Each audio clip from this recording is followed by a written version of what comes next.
Good evening. I'd like to welcome everyone to the Radnor Township School District Curriculum Committee meeting for December 12th, 2017. First item on our agenda, introductions and administrative remarks. Maureen? Thank you very much. Oh, thank you. Jim, you can pass those around. So on tonight's agenda, we have some action items for the board business meeting. We're also going to have some discussion around the 2018-2019 calendar, and then we will take a close look at the Radnor High School Program of Studies. On the docket for next month, we're going to be looking at the 18-19 calendar again, and it will turn into an action item at that meeting. We will also have the middle school here next month, and they will be reviewing their program of studies. We're going to give an update on the technology study next month, but I did include for you at your place today a short preview. There have been many components to the technology study, so I gave this to you by way of a preview. If you had a chance to look at it between now and next month, it'll kind of set the stage for what you can expect. Specifically, I wanted to point out to you on pages 6 and 7, there's a list of the different action items and whatnot that have taken place over the course of the study, which actually began last spring. So we'll do that next month, and then we're also going to have an adolescent sleep presentation, and Mr. Robarczyk will be leading that for us next month. Questions and answers. So we have a short turnaround for this meeting, so I don't have all of our questions and answers together today, but I do have a few. So we had some questions about the annual data report. There are some additional copies of the data portfolio available tonight. There was a question about the term unduplicated gifted and unduplicated disabled, which is used in our PIMS reporting. And what that means is that when we report our numbers through PIMS, because much of it drives finances and funding and things like that, we use a formula that doesn't allow us to duplicate our student counts. So if we had a student who was labeled as a gifted student and also labeled as a special education student, they would only be listed under whatever their primary identification is, just so that they don't get double counted. So that's why we use that term there. Why is some of the data missing? Again, I have some updated copies over there that does have all the pieces in place. The one thing we're holding out on is the graduation statistics from last year, but they will be added in the near future. We had them for 14-15 and 15-16, but not for the most recent year. There was another question about the Radnor Educational Channel and when it's going to be fixed, because there were some times when there's no programming available. There might just be a black screen or something like that. Tonight, during the Program of Studies presentation, you're going to hear a little bit about some of the efforts we're making to increase the content that's available to put on the Radnor Education channel. And then we'll also have some additional details on that in the future. All right. Those are our questions, and then I also wanted to do a second plug for the annual STEM night. We are still looking for presenters. Remember, we mentioned last month we had over 1,000 people participating. There's a link where you can sign up to be a presenter, and that's going to be open until February 1st, so we're still recruiting folks to help out with that night. We have some tentative dates for the Radnor High School Summer School, June 20th to August 2nd. Again, we're going to be offering Algebra 1 Advanced, Honors Geometry, and Advanced Geometry. The math department let us know today that they already have 2 confirmed teachers for the summer school program. Sometimes it's challenging to get folks to commit to that in the summer, but we have 2 folks in place already. And then the Technology Integration Study Committee is going to have their final meeting on December 19th, and again, you'll get an update on those workings next month. And that's it. Thank you. Maureen, could I just also add to that the GRCC, the last GRCC meeting, discussed at length the whole concept of the challenges we're having with Comcast and which challenges that are internal to the district with the broadcasting meetings, which are things that are beyond our scope. And we also discussed at length the idea of moving to YouTube and trying that in February. That in February we would try moving to YouTube and using YouTube to possibly stream and then also as a potential to archive. But we wanted to try that out. So I believe it was February was the time. I'll check with Mr. Petiti and Dr. McCook again, but I just wanted to share that with you. Great. Thank you. All right. That brings us to the second item on our agenda, which is public comment.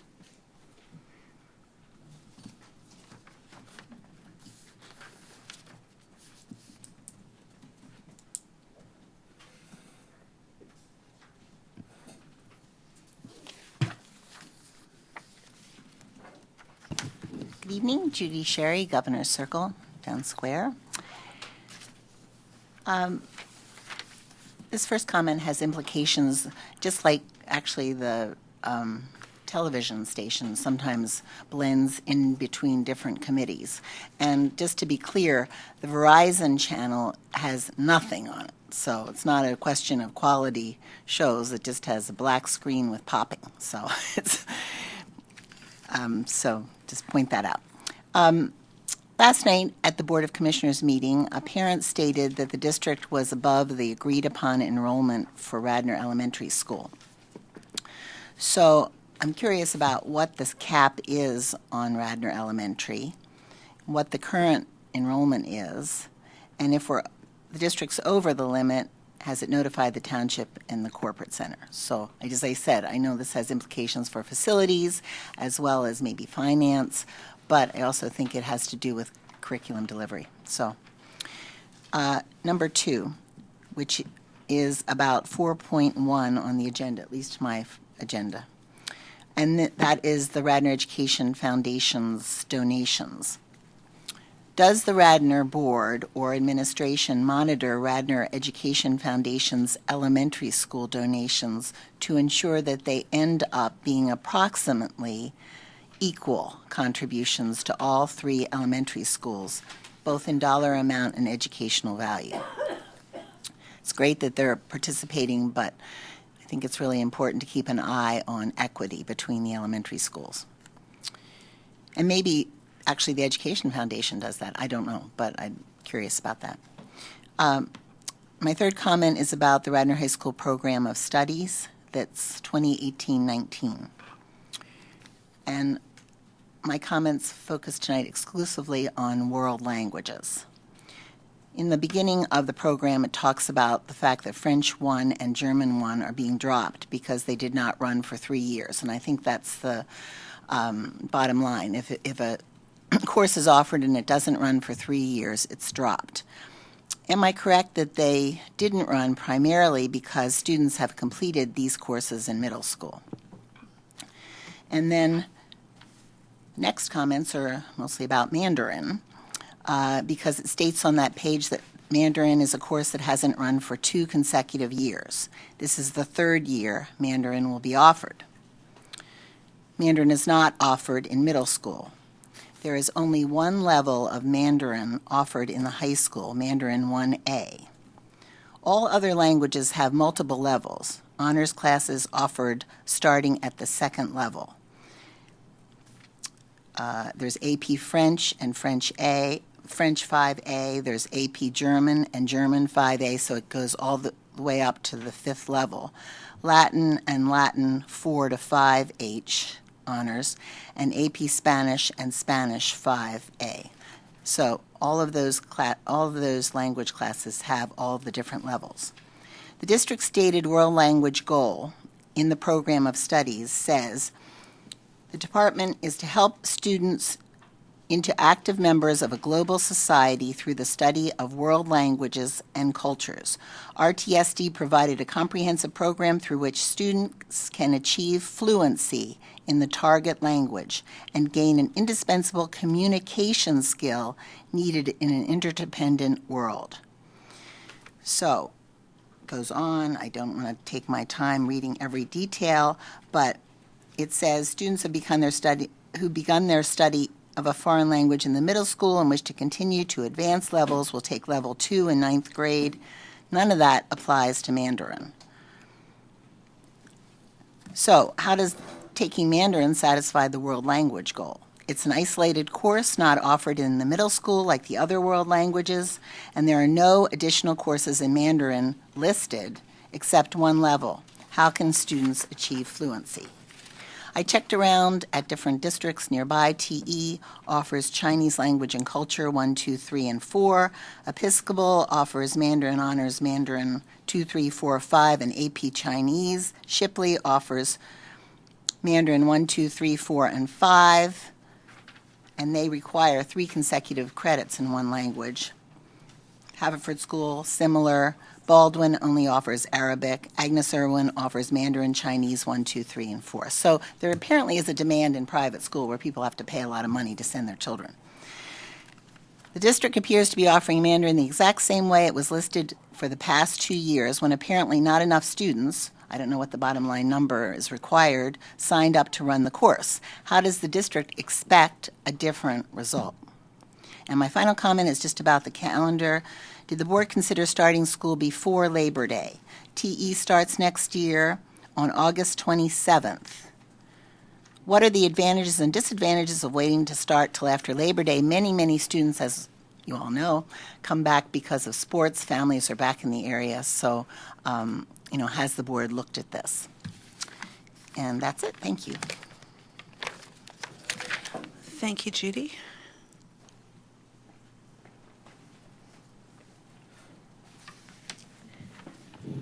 Good evening. You're on. Oh, now you're off. I'm off. Good evening, Roberta Winters, 326 Williams Road in Rosemont. And I just wanted to mention a couple of things. First of all, I just looked at the calendar briefly, but I know one of the things we want to emphasize is perhaps late openings in lieu of early dismissals, so that kids could get more rest as needed. I know there are only a couple of early dismissals. I would also want to encourage the high school, as they look at the program of studies, to look at integrated courses that involve using the computer at home in lieu of coursework in the classroom. And I think there probably is stuff in there like that, but I didn't review it all the way through.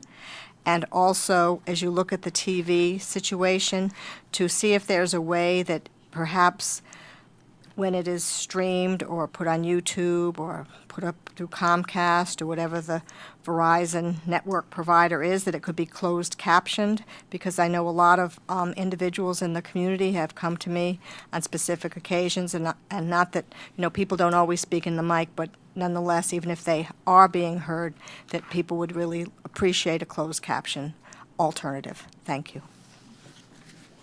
Thank you, Dr. Winters. Is there any other public comment? Good evening, Cindy Squirtle, 106 Valley Forge Terrace, Wayne. I have a couple of questions on the agenda, and the one is, I just had a question of curiosity, and that is since there's 2 proposed clubs, thank you that the application was included in our committee meetings this time, because we haven't seen it the last couple meetings as proposed for the agenda for the big board meeting. And also, I just started to think, since we keep adding clubs, and I know the initial list for the high school and for the middle school was a long list, does anyone track the participation in these clubs for financing if needed, or interest in the different clubs that are requested by the students? Do the schools track any participation? And then also included in that 4.1 is the Radnor Educational Foundation donations. There were 2 that I had questions on, and one is the WES After School program. Just a question, is that the program that was mentioned earlier in the year that involves local churches and the Wayne Arts Center? It's called an after-school program, and they're donating $6,700 to that program. And then my other question is, it appears there's a major donation being given to the Radnor High School, up to $30,000 for the Active Learning Center, and I have a question on what is the Active Learning Center. I did not print out the whole POS, but I did print out the change sheet. And what also popped out at me was the fact that the Mandarin Chinese 1 offering, depending on whether or not students sign up in the next year, it may be canceled. And going through the POS online and looking at some of the offerings that are given, not only in languages but in other courses, it gives the students opportunity to know that there are future programs coming or future classes options coming in the 18-19 year and a couple in the 19-20 school year. And my question was why, if additional levels of Mandarin were offered, might the students, knowing that there was a possibility that they would be able to continue with the course and not only have one semester of Mandarin, that they might choose Mandarin, and also the fact that this is again in the third year being offered the same way it was in the first 2 years. And that's like, kind of throwing it up against the wall and hoping is there a better way that it can be presented to the students? And I think offering additional levels so they know they're going to be able to learn the language may be a better way to do it. Thank you. Thank you, Ms. Myrtle. Is there any other public comment? Seeing none, let's move into our agenda. The third item on the agenda is the approval of the minutes. Committee. No comments, everything good. Okay. The minutes stand as written, and then that brings us to 3.1. No, sorry, 4. Agenda item 4 is... I think it's our How did you read action this? items? Yeah. Okay, how do you read this? So where are we? We did this? Okay. RHS new club approvals. Yes. All right. It's this So tiny little, I have to just explain, we've got this funky new printout of board docs that, so it's really little. Okay, go ahead. Okay, so we do have a couple action items that we need to talk about. And the first one is 2 new clubs. You received new club proposals from 2 different clubs. The first one is the Soup Enthusiast Club. The sponsor would be Mrs. Collie Myers, and it is a passionate group of students that would like to explore culture through soup. And then the second one is Women in Leadership, sponsored by Mr. Todd Miller. And this is a group who would like to encourage women to become more involved in the field of finance. And they would look at articles and readings and whatnot in the field of finance. So the recommendation... Just a correction, it's women in business. Oh, I'm sorry, Yeah. Women in Business. Same You are idea. correct. Thank you. Is there any harm to having limitless numbers of clubs? I mean, they don't cost anything. Are there any problems, unforeseen issues? Not that I have noted to date, and, we used to exit the clubs, but sometimes kids come back and even resurrect old clubs. Right. There might not be interest in the chess club for a while, and then next thing, there's a group of students that have a passion about it. And again, these are no-cost clubs. Most of them happen, during the the community period. So it's not a financial implication either. Right, and they have space and They're not an issue. student-led for the most Right. part. The students take the leadership role. Okay, thank you. All right, thank you. Okay, so this is the first time we're going to be looking at REF grants as a committee. So normally these would have just appeared on your consent agenda. Coincidentally, this is also one of the largest granting cycles that REF has had, I think maybe in their history. So I'll just take a couple minutes and give you some quick highlights of each of the grants. Dr. Robarczyk and I both sit on the REF Grants Committee, and we also sit on the board. So each one of the grants that's submitted by a group of teachers or a community member or whatnot, it's vetted through each of us and then also through our cabinet to make sure it meets with the district goals, that there aren't any financial implications that may not have been thought of, and that will be able to support the grant ongoing if there's some other cost that might be borne out by the district. So you'll see the first one you've heard about before. The Adventurous program is one of the mentoring programs we have at the high school, and this is a continued funding for that program. Mr. Todd Miller is also involved in that one as well. Speak Up, again, is another repeat grant that we get both for the middle school and the high school, and that's the Speak Up events that they have for students and parents at night. The third one is the elementary STEM night. Again, something you're very familiar with. REF is also always excited to help sponsor that evening, and they typically provide the little white lab coats and the notebooks and some of those things for the many students that participate there. Responsive classroom program. About 2 years ago, REF decided, originally it was in their mission that they did not fund professional development, but about 2 years ago they decided that that would be a way they could make an important impact on the school district, and they started doing that. So this is, they're going to be funding responsive classroom training for some of the teachers at Ithan Elementary School who are going to be doing like a train the trainer program with the rest of the staff. International Week is a request from a parent from the Radnor Elementary School to sponsor their International Week events, and each year they select different performers and special events to make the International Week special for the students. The next one is the after-school program, and yes, as was mentioned during public comment, this is a partnership between some of the teachers at Wayne Elementary School, a local church, many volunteers who are helping out with things like transportation, and so this has been really a multifaceted project that has been evolving over quite a long period of time. They came and presented at the last REF meeting. They were very excited to get it off the ground. So it involves both transportation and after-school activities for those students, as well as opportunities for snacks and food and crafts and all those kinds of things. May I ask who provides that transportation now? It's through volunteers from, what is it, Tony?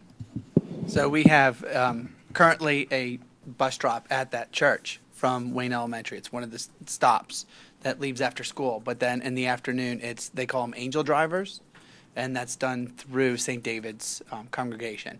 And they pick them up at St. David's and take them back to their respectful houses. Oh, I get it. So the money's just going toward general expenses for the program? Supplies, those types of things. Okay. Right, good. Radnor Robotics is funding for robotics equipment for the high school. Their robotics equipment was originally funded through REF, and it has become kind of tired and worn out. So they came in and did a presentation asking to update those things. The next one is the Rhythm and Rhyme Residency.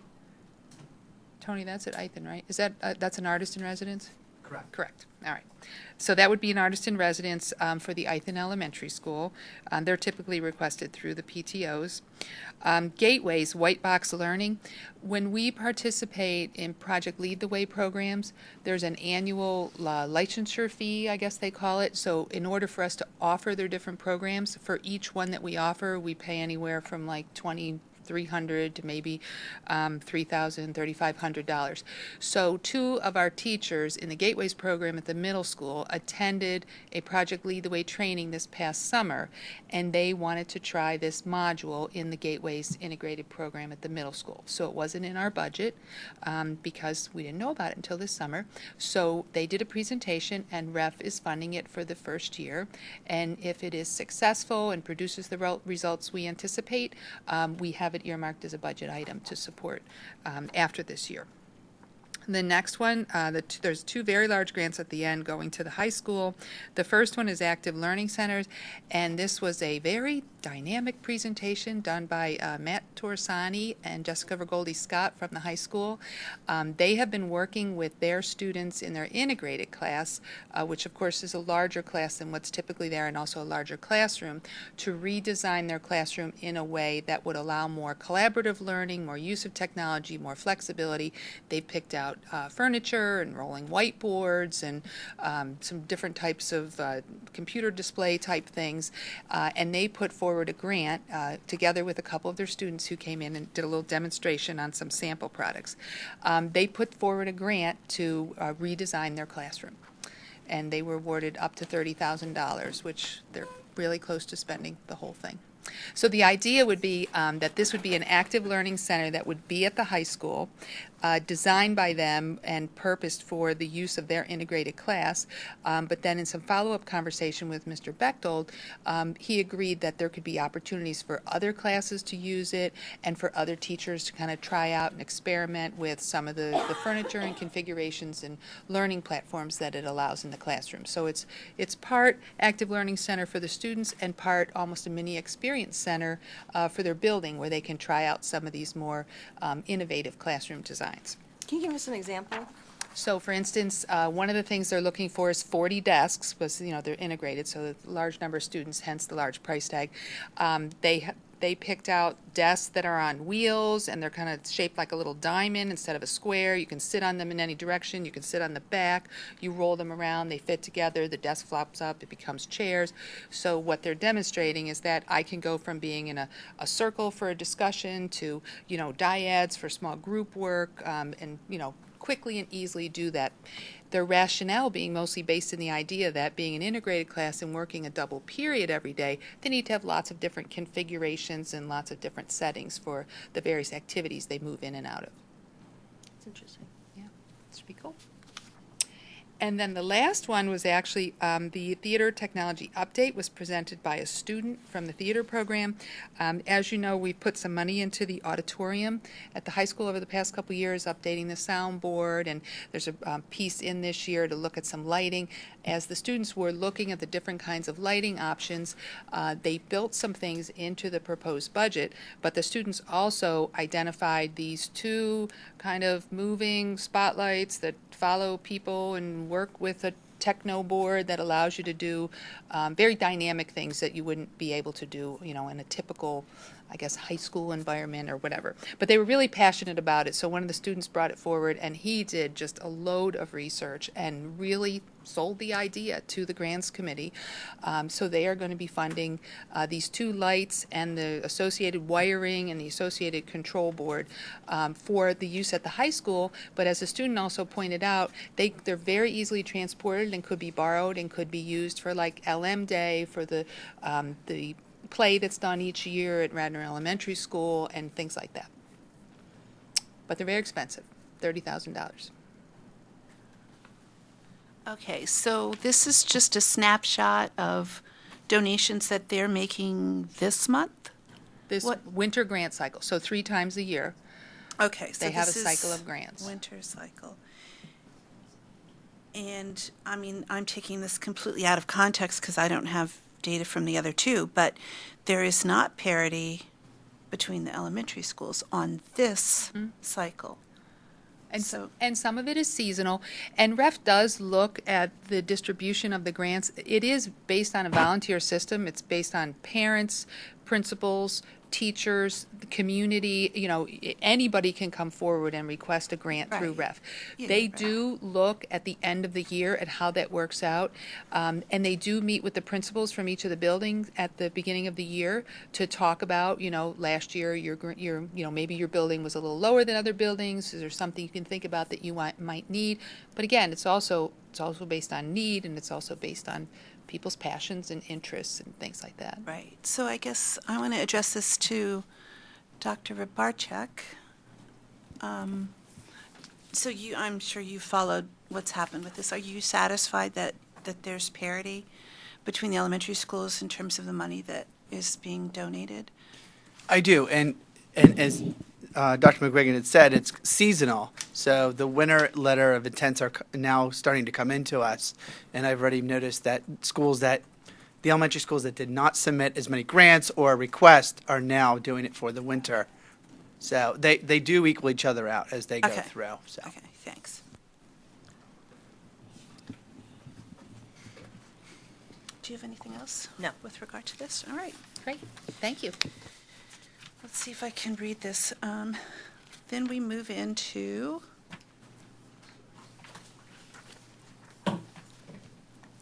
program of studies? Yes. What are these two things, though? Oh, that's the footnote of this. Okay. All righty. Let's move into the program of studies for the high school.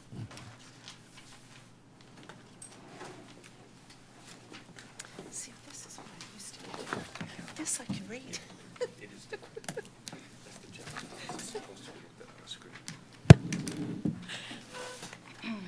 I look like I can't, no, I got one.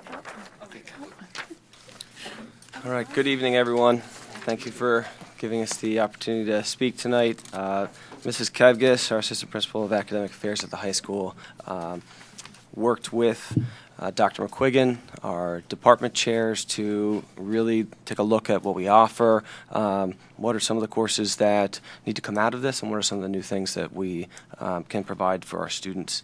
And so we're very excited to present this to you this evening. I'm going to hand it over to Mrs. Kevigas. Thank you, Mr. Bechtold. So in your folders, there's a couple things. On the left-hand side, there is a Program of Studies overview, which I'd ask to have you put in front of you right now. Behind that, you will see all the course proposals that you can read at your leisure that describe all the specifics of the new courses that we have. This one. You see that? Oh. Okay. And then in the program studies, on the right-hand side of your folder, it is tabbed, so we'll go through the different pages, hopefully not repeating too many things. So we are removing the following courses: French 1, German 1, because they have not run in 3 years. Journalism will also be dropped only because the course of, or the scope of the course has significantly changed, and we'll look at the new journalism course that's taken its place in a few minutes. There are some significant changes to courses that we have this year. First of all, technical theater, which has been in place for a couple of years now, is going to satisfy either the technology and business credit, but it can also suffice as an arts and humanities elective credit for graduation. We've had lots of questions about that over the past couple of years, and we really felt it would be best to address that. ICS, Introduction to Computer Science, is a prerequisite for AP Computer Science. However, if we have advanced students, they can get a teacher recommendation and override that prerequisite. So that's in place now too. Project Lead the Way has significantly changed the course. It is now an honors level course, and it's a full year course. So it's no longer a half credit course. Video Production 1 and 2 have had some changes in terms of how we're going to schedule them to allow students to have a little bit more consistency and time together so that they can get, some projects in place. Mr. Bechtold has worked really closely with Mr. Krupp and Ms. Crone in the TV studio, and we've put together some really nice PSAs for our morning announcements, and the program is really, going in a great direction right now. So Video Production 1 is now going to run every day, but it's going to be a semester course. And then Video Production 2, students have a choice of either taking it for a single semester every day, or they could take it both semesters for the full year. And then finally, Advanced Textile Arts, we'll take a look at the actual wording when we get to the Program of Studies, but it will now encompass costume design for the fall and spring musical. So putting the kids' talents really to work. It's going to be great. I'm going to skip over the new courses for just a minute because we'll take a look at those when we get into the Program of Studies and just touch on a couple quick things at the bottom of that sheet. As mentioned, Mandarin will be running again this year. It is our third year trying to run it. We'll see what happens in terms of numbers. I don't know, what we expect. We can't really get a feel for that until the spring when everyone signs up. And then finally, renaming of some courses. Mr. Dietzler, in light of, and I mentioned this at the theater audit, in light of the technical theater course, felt it would be best to change the name of the acting classes. So Theater Arts and Theater Arts 2 is now referred to as Theater Acting and Advanced Acting Honors. There's also a possibility to take Advanced Acting as not as an honors credit and as a half credit course at the high school. So lots of different changes going on. If you could look at your Program of Studies and open to that first tab on page 8. I think we discussed this at the last meeting, but when we did the data presentation, but I did want to highlight again to parents when they read this that the graduation requirement has changed and that juniors are no longer held to that requirement to pass the Keystone exams.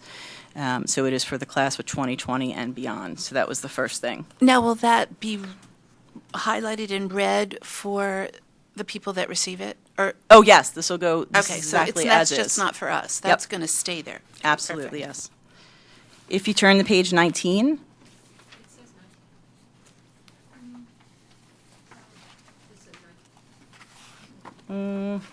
not sure what version you have, Susan. Oh, we can change it on the cover page, on the bottom of Where's this? page 8, at the very bottom. Oh, thank you. Yep. Yeah, I missed that too. All right, thank you, Susan.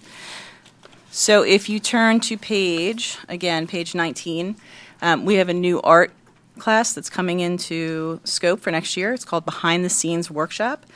So this is a chance for our students to really showcase their talents with hands-on school projects and events. So, for example, LM, the spring musical, the fall play, and even the art club will be working closely with these students to produce some murals around the high school. So it's really exciting to see the kids applying their skills. If you turn to page 22, just a couple things that I wanted to highlight in terms of Delaware County Technical School. They have 3 new STEM programs this year, biomedical technology and lab sciences. They have an engineering and robotics program, and they also have a Project Lead the Way, an AP program that runs computer science principles. So they really expanded their STEM offerings. And also note on the left-hand side that we did put in red to make sure everyone realized that medical careers, which we've offered for a long time, is an honors credit. If you turn to page 27, in the English department, this is where we have the descriptions of the 2 new journalism credits, or courses rather. So the first course is Journalism Honors. It's split into 2 semesters. The first semester will be called Reporting and Distribution, and we'll look at the day-to-day items that you need to understand the basics of journalism. I've spoken to Mr. Petiti. He will be joining the class and sharing some of his experience with his children, or the students over the course of that semester. And then second semester will be called Voice Driven. So once they have the basics in place, they'll really turn to looking at how to write a personal essay. So it's a real true revamp of what journalism used to be. It used to be a half-credit elective course, and this is going to really broaden the scope and, bring a lot of new possibilities for the program. To follow that, the first journalism course is open to 9th, 10th, 11th, 12th graders. The second course is open to upperclassmen, 10th, 11th, and 12th. And it's called Radnor Publications because the idea is, if we are going to redo this program and we're going to broaden the scope, we really want to open it up to all the facets of the school. So trying to integrate the writing that takes place with the Radnorite, the yearbook, the TV studio, and even Facets, which is a publication that's put out every year, to try to bring all of those students together and really work together to create great products.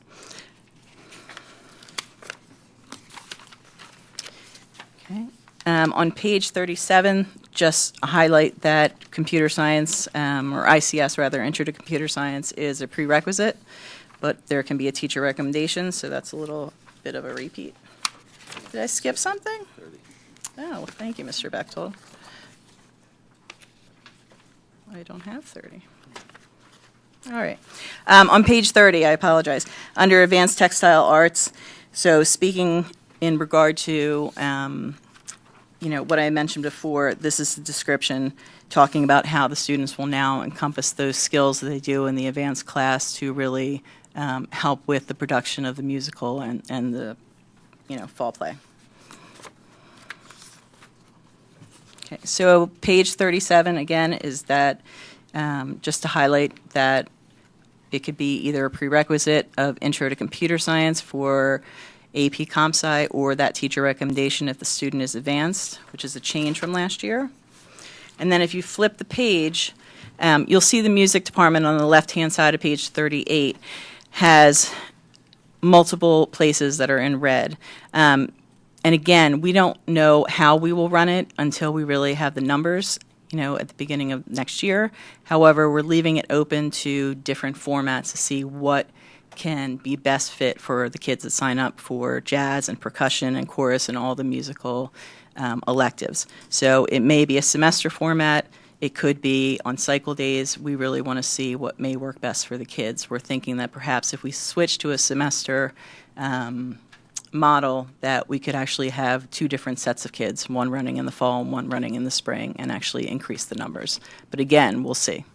But so could it be split, like some will just take it for the fall and some will take it for the whole year? They could. Okay, so Yep. it All could depends be on how it any fits in their schedule. combination. Yeah, got it. Did you want to? Okay. On the right-hand side, we have a new music course called Survey of Western Music that's going to expose students to the history and cultural environment in which composers worked and lived. On page 41, something else that we spoke about at the data presentation. If you take a look at the bottom of the page for the science department map, on the bottom left, the college prep level, the sequence has changed. We now have science and the environment preceding biology, which used to be a freshman year course.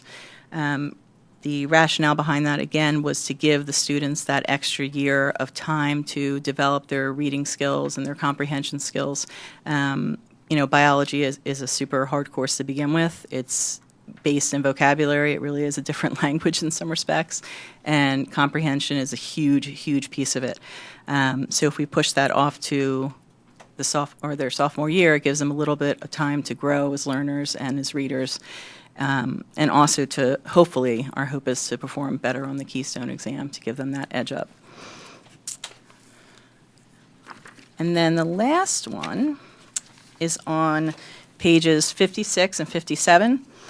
So one of the things we thought would be nice to highlight at the bottom, page 56, we wanted to let the kids know that if they're interested, if theater is their thing, and they really enjoy classes like that, to really take a look at advanced textile arts and behind-the-scenes workshop, since they are all being integrated together to try to accomplish the same thing. And then on the right-hand side, it just outlines what I spoke about before in terms of Video 1 and Video 2, that they will be semester courses that meet daily, and Video 2 can be taken over the course of a full year if they take it for both semesters. I think that's it.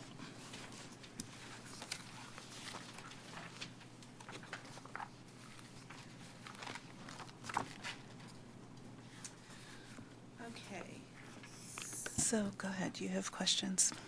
I have a lot. Okay. I have to say, I'm so excited at the changes you made. I think they're so exciting. Maybe it's just because you're hitting my spots of things I love, but I just love how you're integrating these kids into what some of them are already doing anyway, but now they have more invested in it, and they're involved in after school and the whole community. It's just, I'm so excited. Thank you for doing that, and thank you for pulling another tech credit. I know some kids are going to be very happy in my household. It's a great move. Thank you. I know they were hard to come by. I can't take credit for the integration. That was really Mr. Bechtold's brainchild. Thank you.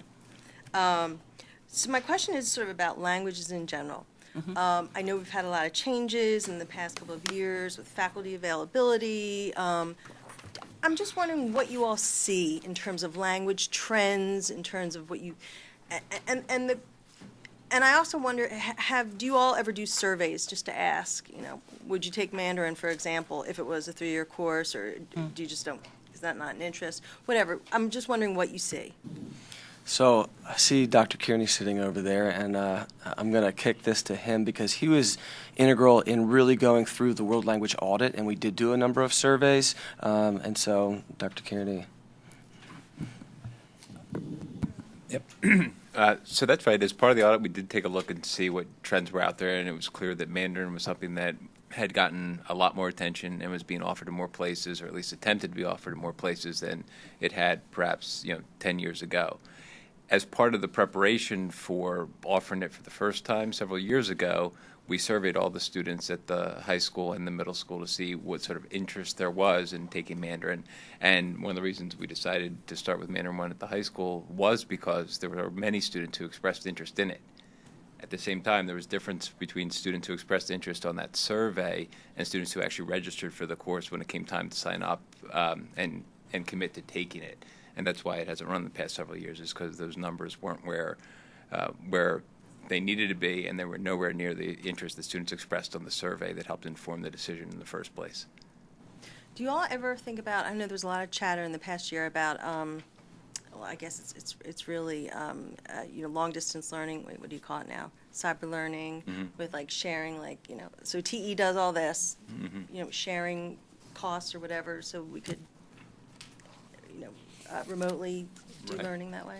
Again, that's something that I think we've explored in a variety of different disciplines, and it's something that is of interest and seems like it has potential, but was not something we've really been able to get off the ground in a meaningful way. As far as, certifications and staff, that was certainly one of the challenges with teaching Mandarin. We were fortunate to have a teacher in the district now who is qualified and certified to teach Mandarin, but those were not easy to find, and particularly when it's not quite sure how much interest there's going to be in students running them. And coordinating a schedule between the middle school and the high school was a particular challenge. If we only had, one staff member who may or may not be available for it, let alone getting a part-time person to do it at the middle school, all of that became very complicated and difficult to pull off if we were to try. So not this year, if Well, it ever.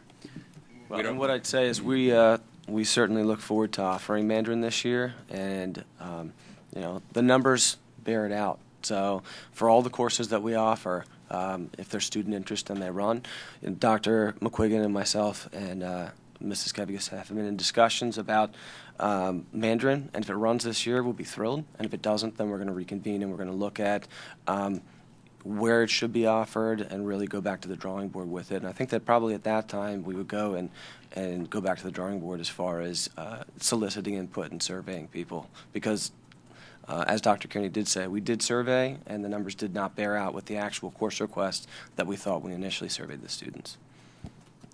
And maybe we could have some conversations with some of the students to find out that, I'd be interested to understand, I'm not that surprised about what happened with the survey. The kids expressed a lot of interest, then all of a sudden when it came to signing up.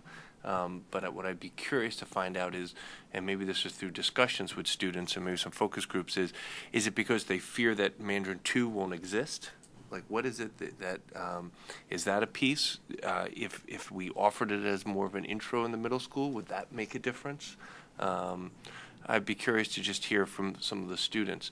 I know from speaking to other educators in other districts, the challenge with Mandarin is the year they get one course up and running, then it drops off quickly for the second year.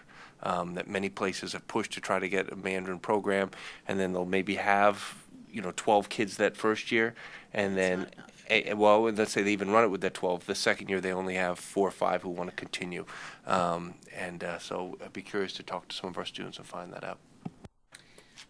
So while we're talking about Mandarin, so there is this is my idea of another way to look at it. So instead of offering it as a whole nother foreign language stream where you would get up to 3 years or more, what if we just offered it as an elective as a second foreign language? So in other words, you're going to take your major foreign language requirement in the established ones that we have. And this would be, you're a person who loves language. This would be your exposure to an Asian language for 1 year. We would never try to make this more. We would just offer this as basically a foreign language elective, which I guess they all are, but this would be like an elective within an elective department. So the idea would be that it wouldn't have to build into a whole nother foreign language stream. Like it wouldn't be adding a 6th foreign language. It would, and make that clear to people from the beginning. This would not satisfy your 3 or 4 or 5 years of foreign language. It's not going to be that. But if you're a foreign language person, and you want to just get that exposure, so you're really taking 5 years of French, but you could take this as an elective if that's your thing. And in that way, we wouldn't have to worry about having 30 students each year. We could just offer it to 9th through 12th grade for anybody who just wants that exposure. So I know that's not what we were planning to do with it, but we haven't been able to get it off the ground as launching it as another language, our 6th language. So that might be another way that we could view it, that's all it would be at this point. We're not going to, and make it clear to people, it's not going to be don't switch out of French for this, but if you love language, you can get exposure in this. So That's interesting. No, I think that's a good way to think of it, or a student who is thinking about studying further in college could get an introduction to it now. The high school might be able to speak to this, but I don't know that there's anything preventing a student from doing that at this time. A student could treat it as an elective within an elective, as you described. Well, they No, can't because we don't offer it because we're holding out to get the critical mass to launch it as another form. So we are caught in a choice there. Like as we're looking at or have been for the past 2 years, we're not able to launch it. But so maybe next year, I don't know. It's certainly an idea that we can explore. I think that our goal is to offer the programs here, and if it runs, I think that that's certainly something we can explore for next year if it doesn't run this year. Okay. And then I have questions, but I don't think we've gotten to it yet about the new courses. Are we holding off? No. No, go ahead. Yeah, my only question was about the choice of the materials, the course materials, the tin house. And this is why I was surprised, because I happen to know the tin house, and and as you describe it here accurately, it publishes fiction, essays, and poetry, as well as interviews with literary figures. And I thought, well, that's strange for a journalism class. And I understand sort of doing, the essay writing as journalism, and I understand doing things like, the food writing features, specials like that. But so much of it is fiction and poetry, and I was just surprised at that choice. It's in the course outline. I think the goal is to expose students to all different types of writing. I think that the idea behind designing or redesigning the journalism course was to, again, broaden the scope and to give them different options, because the way that writing and media and social media and all these different things come into play, that there's so many different avenues that they can take when they graduate, that they wanted to present them with all different ideas. Don't we have a fiction class? We have a creative writing class. So it'll be interesting to see with journalism coming in as a new program if that runs next year. Because they're so different. And as I said, you hit all my favorites. Like, this was my major in college. It was my graduate degree. So I can tell you all about, and I'm not going to, fiction, nonfiction, essay writing, poetry. And they're so different. I mean, I never would have taken a journalism class if you made me do creative writing. And then that was my major. And it just struck me as it didn't belong. I think they just want to expose them to as much as they possibly can. And I don't think you'll see it in the first semester. I think you'll see it more in the second semester when they look at the voice-driven. Do you want to add to that? I was going to add that but both Mr. Dunbar and Mr. Payne, who have worked together on this, traveled to Conestoga and a couple of the local districts to go and get information about this. Mr. Payne also is the teacher who has instructed our creative writing course. So I think that one of the things they're trying to do is, as Mrs. Kevga said, is really try to provide a variety of different options and keep up with student interest. I'm not familiar with that tin house, but I know that they were very thoughtful in their exploration of this, and this has been something that's been ongoing for a year because they did take trips to other schools, other high schools last year. And in speaking with Mr. Payne, this was the only resource he's using that needs board approval just because it's subscription-based. So it's just one of many things. Obviously, they'll use online resources and things like that. But just because this requires funding and a subscription per student, that's why I think it appears, because you have the textbook adoption form, like it's the core of the course. But that's not the impression I got from him when I talked to him about the resource. Okay, well, I certainly would not approve it, and I know the teachers, and I think they're superb, so I'll trust your judgment. I just hope that they do sort of focus on journalism as opposed to the creative writing aspect. Just to piggyback on what Mr. Bechtold had said, they did travel to a couple different schools, and after speaking with them this week, they have told me that they're going to be working collaboratively, with Lower Merion and hopefully as well with Conestoga next year. I love that. So That's it's great. exciting.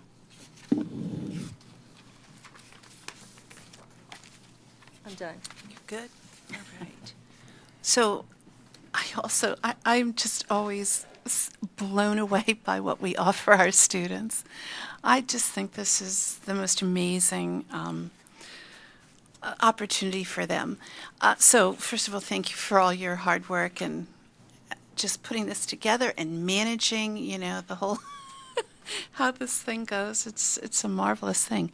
I want to know, it seems like we keep adding things, and we let the kids vote, with their feet, like what they take is what we offer. Do we have the right balance? Because we're a relatively small high school. Like, we're half the size of Conestoga, so we're not going to be able to have, kids aren't going to be able to take as many courses as they offer, as electives and whatever. So do we have the right, in your opinion, you're the experts, do we have the right mix? Or do we have too many electives? Are we hitting the sweet spot here with what we're doing? I think that we have an extremely robust course offering for our students. I think that, one of the things that we really pride ourselves on is helping students pursue their passions. And, we do solicit feedback from students, and we also get feedback from the teachers and department chairs. So we're really pleased with this that we've got in front of you. We think that that there's always going to be opportunities for us to phase things out and phase things in, but we are pleased with this. Okay. And my other question is about the AP sequence. So we added, 3 new AP courses a couple of years ago. Are we running all of the AP courses each year? Or are we still alternating some of them? So I can speak to a couple. So we do offer most of the AP courses every year. There are a couple courses that we phase. So AP Music Theory gets phased out. It's an every other year course. AP Art History gets phased out. It's an every other year course. But for the most part, they're offered every year. There are a few exceptions, and those are 2 of the exceptions. So I didn't check each course, but is it clear to the students which ones are going to alternate so they know as a junior coming in, I better take it this year because this is my last shot at it? Yes, if you actually turn to page 40. Okay.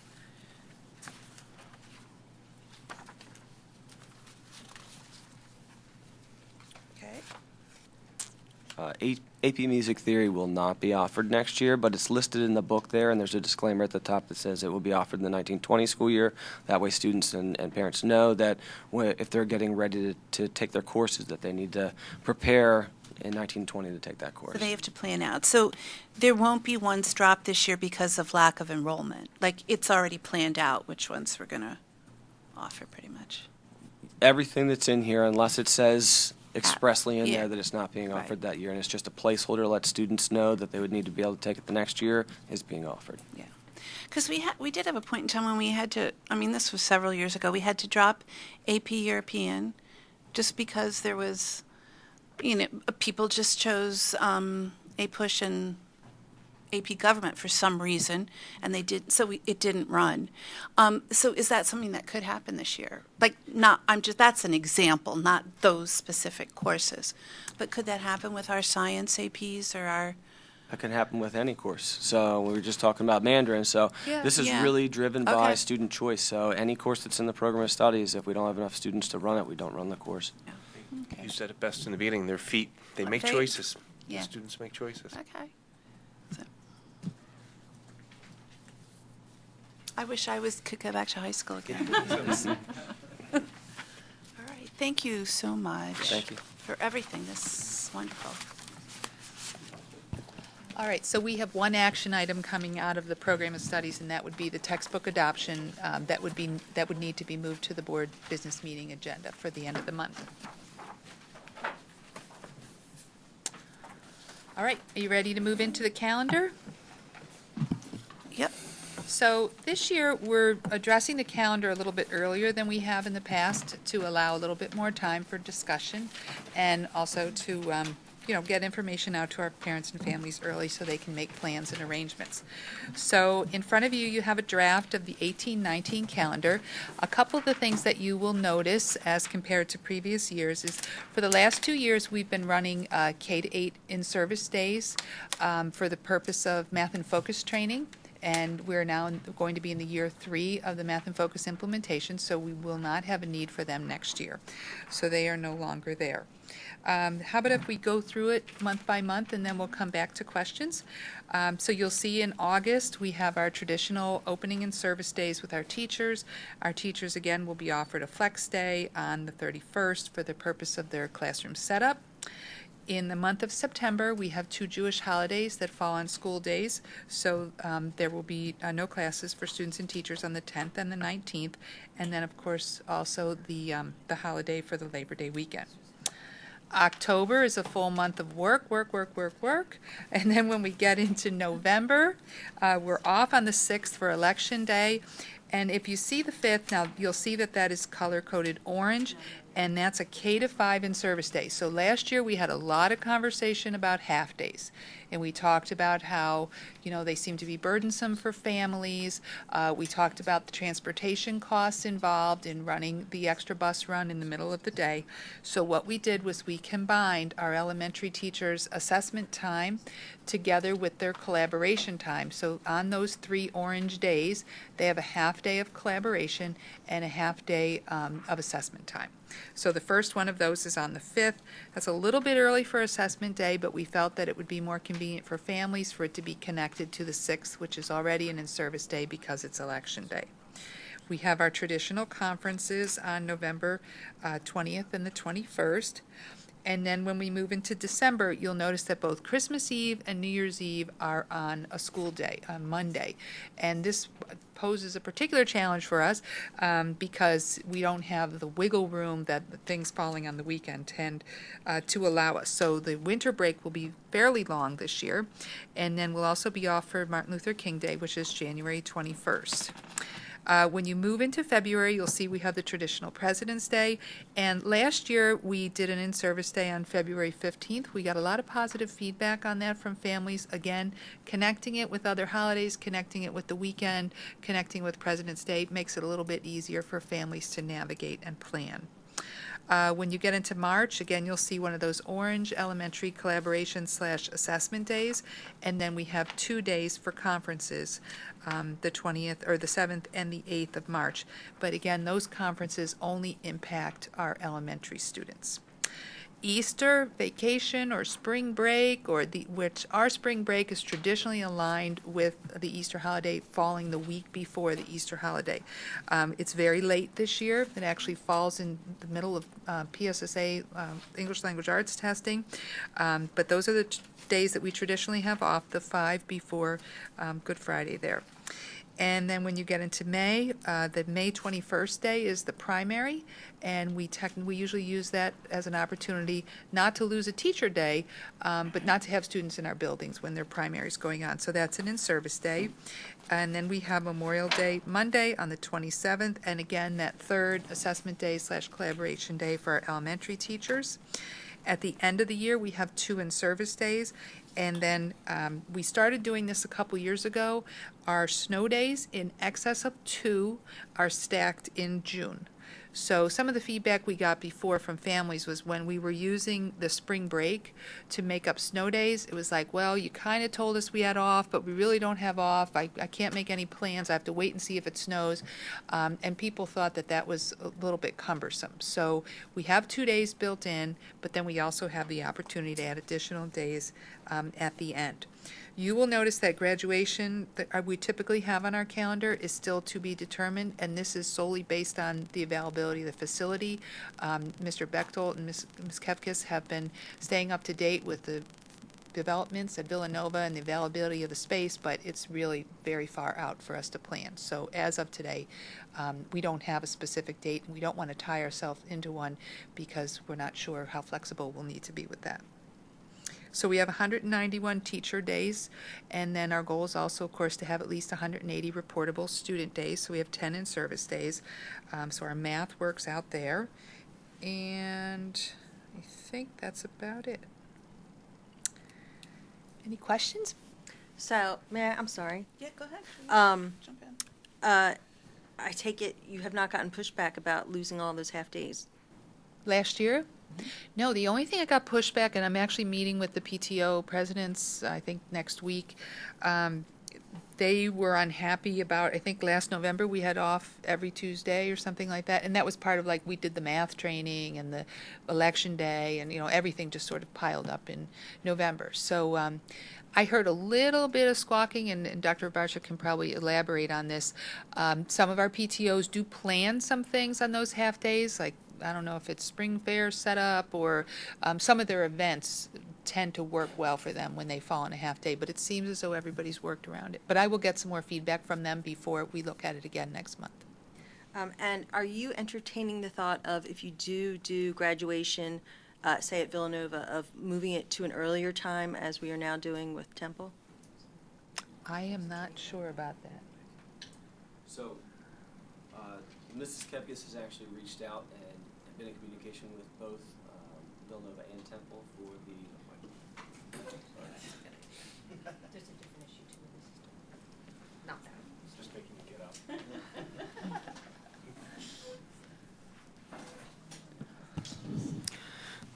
While construction is not yet complete at Villanova, we've been in contact with them for the commencement exercises for this year's junior class. So we are exploring that possibility with them. They anticipate they're going to be done. We have asked that that we're first in. So they have said that we're the first high school to contact them about the 2019 school year. So, but it all depends upon them. Well, that is correct. So it all depends upon them completing construction on schedule. They did offer that once it has been completed, that they would take us on a tour and we can go through and see the updated facilities before we would make a decision. But we have requested that we be given first dibs since we're the first ones there. Thank you. And so do we have a night that we would prefer? It would be that Wednesday, right? They're always on Wednesdays. Right. It would either be the 5th or the 12th, but we didn't want to tie ourselves to it based on their construction getting completed on time. One of the things that we've done is really solicit feedback from parents and our student government as to the timing. And so, last year we had our first go at holding commencement at Temple University, and we got great feedback from our student government and also from the parent reps, and they suggested, hey, let's do it early. Miss the traffic. Everybody can go out to dinner, and it worked well. And we got great feedback from parents. So this year we held it early again. We certainly will go and get feedback, and if that's an option, if that's what they would like, we're certainly happy to explore that with Villanova. Thank you.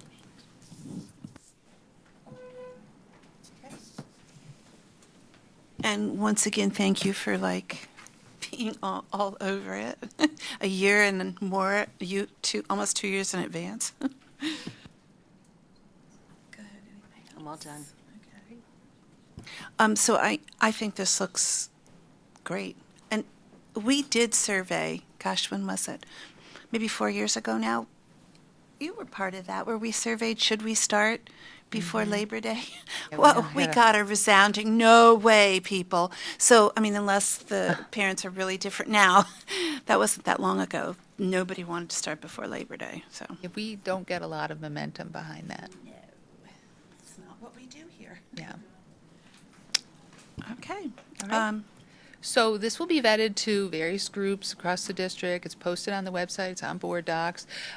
We will talk with our PD task force, which is our Act 48 committee, the PTO coordinating council. I will be meeting with them. Like I said, I believe it's next week. It's out to the principals. They're talking with various groups within their building. I've spoken with RTEA. So it's just nice to have a month to let it marinate and see how we all feel about it next month to be sure it's exactly where we want it to be. Okay, so it'll be on our February agenda. Yes. It'll be back here next month, and then Okay. it'll go to the agenda. Yeah. Full board for February. Okay. For February or for January? Oh, I'm sorry, January is next January. month. January. We're looking Yes. for January instead of December. Yeah. And I would encourage, and maybe we could send something out to the other board members, since it's not an action item for this month, that if any others want to, give feedback, they could provide you directly with any feedback. And I did get some feedback from Mr. Miller today. He had asked, he had a couple good questions. April is that spring break is very late, and he asked if we had ever entertained the idea of what a lot of college and universities do. They go halfway between the winter break and the last day of school, and that's midterm break. It's halfway between the years. So it's not connected to the holiday. It's just there in the middle of the year. So I think colleges do that because they get out so much earlier, like they're really done the first week of May. So for them to follow the traditional, this follows a semi-religious reason for doing it because it's the Palm Sunday to Easter. But for a college, they would then basically be having spring break right before their finals. So that makes sense to them. But for us, it does fluctuate within the month, March to April. This is as late as it ever falls. But I think we do it for the reason that it follows the holiday. So, I mean, that's the other, I will counter, though, that while I celebrate those holidays, I will still enjoy Easter if it wasn't that week. For anyone who's trying to visit grandparents in Florida of Easter week, it is the worst, most expensive, horrible experience ever. And I would consider it a great gift if spring break was an off-season week. Those are my 2 cents. The other comment that he had made, it was actually something that we had talked about at our pre-meeting, the November 5th holiday, or it's not a holiday, the November 5th K-5 Assessment and Collaboration Day, couldn't that be a day off for everyone? No, couldn't we make that an in-service day?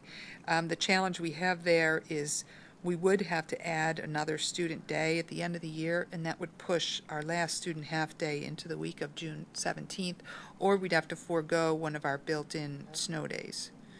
So What if you flip them? Does that matter? Because then at least it's a 3-day weekend for the everyone. 5th and the 6th? Well, we really can't do that because we don't want to have students in the buildings during the election, during I'm voting. sorry, I forgot that's Yeah, election. that's the Okay. challenge there.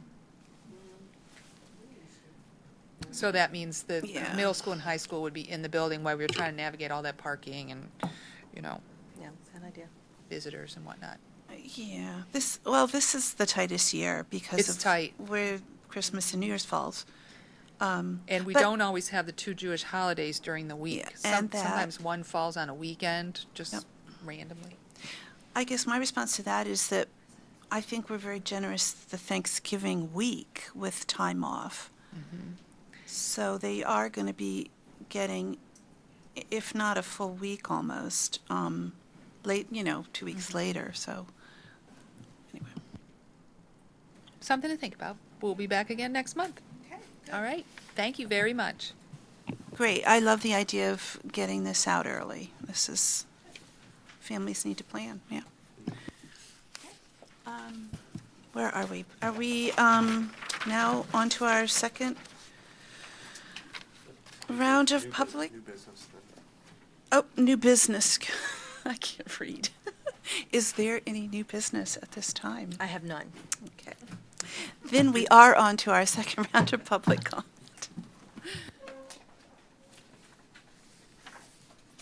I loathe this document. I get distracted by the little boxes and I think I have to do those things. I'm like, what is that? We're on. Cindy Squirtle. In the discussion of that was a good discussion on the calendar. In upstate schools, in the colder temperature, they actually have a true winter break, it's called. And that's February and March, and that's a whole week off then. So that's something to consider. Not around any holiday. President's Day week is usually what it is. For the upstate schools, it's skiing. Northern schools. Just out of curiosity, I was reading the program of studies sheet that pointed out everything that was changed in the program of studies, and I was kind of curious on the little what was printed down the bottom of the sheet. And Radnor High School has served the community since 1894, and the next part of that sentence is, and boasts the oldest public school football rivalry in the nation. Is that really something that needs to go there? Yes. It sounds strange. Yes, for Radnor graduates. Then it goes on to say, why don't we put it at the end and for say we're Harrington. the highest ranking school? It just seemed very strange. Wait, where are you? On this, Footer. Oh, on that.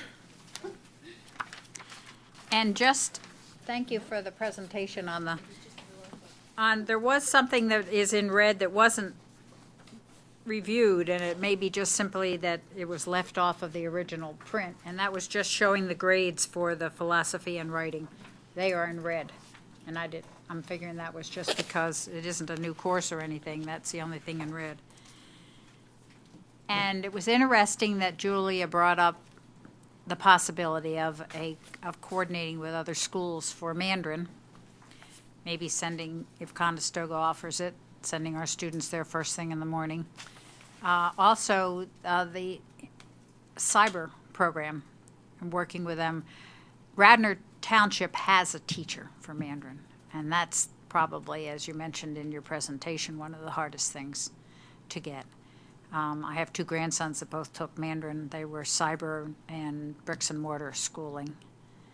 They're now out in the workforce, but I had talked about that and thought about it in going over this presentation that you gave tonight, and so your bringing it up was very apropos. If there's a way to work cyber school, since we have someone right here on staff, the school district does, that may be a backup and helping with that program with the students. Thanks. Thank you, Ms. Myrtle.